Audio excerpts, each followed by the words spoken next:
Madison square கார்டன்ல வந்து கடைசியா வந்து ஒரு வாட்டி நம்ம ஜான்சினா வந்து ரிசல்ட் வந்து பண்ண போறாரு. அண்ட் ஜான்சினா வந்து யார் அகைன்ஸ்ட் வந்து இங்க வந்து ரிசல்ட் பண்ண போறாருன்னா அது வந்து கேட்டீங்கன்னா நீங்களே வந்து ஷாக் ஆயிடுவீங்க. அது வந்து வேற யாரும் இல்ல, நம்ம best in the world CM bunk.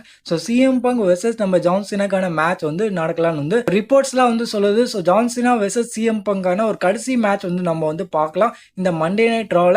So WWE வந்து எப்படியாச்சும் வந்து ஸ்டோரி லைன் வந்து கொண்டு போய் இந்த மண்டே நைட் ராலேயே பார்த்தீங்கன்னா ஜான்சினா வெர்சஸ் நம்ம சிஎம் பங்கான மேட்ச் வந்து மேபி கன்ஃபார்ம் பண்ணலாம் for the world heavyweight championship. So John Cena வந்து 18 டைம் சாம்பியனா வந்து ஆகலான்னு வந்து பார்ப்பாரு. அண்ட் இந்த மேட்சுக்கு நடுவில் பார்த்தீங்கன்னா விஜயன் வந்து இன்வால்வ் வந்து ஆவாங்க. ஸோ இந்த மேட்ச் பார்த்தீங்கன்னா மோஸ்ட் ப்ராபபிலி வந்து நோ கான்டெஸ்ட்ல வந்து முடியலாம். அண்ட் அதுக்கப்புறம் வந்து விஜயன் வந்து அட்டாக் பண்ணிடுவாங்க சிஎம் பங்க் அண்ட் நம்ம ஜான்சினா மேல. அண்ட் அதுக்கப்புறம் வந்து ஃபேஸ் டீம் வருவாங்க, அதுக்கப்புறம் வந்து ஹீல் டீம் வருவாங்க. ஸோ விஜயன் வந்து ஜான்சினாவோட மேட்ச்ல வந்து இன்வால்வ் ஆனதால நம்ம ஜான்சினா பார்த்தீங்கன்னா மென்ஸ் வார் கேம்ஸ்ல வந்து கம்ப்ளீட் வந்து பண்ணுவாரு. ஃபேஸ் டீம்ல வந்து அவர் வந்து இருப்பாரு. ஸோ அவர் வந்து சிஎம் பங்கோட டீமை வந்து ஜாயின் வந்து பண்ணிடுவாரு. ஸோ இந்த மாதிரி ஒரு ஆங்கிள் தான் வந்து மேபி வந்து நம்ம வந்து பார்க்க போறோம் நெக்ஸ்ட் வீக் நடக்க போற மண்டே நைட் ரால.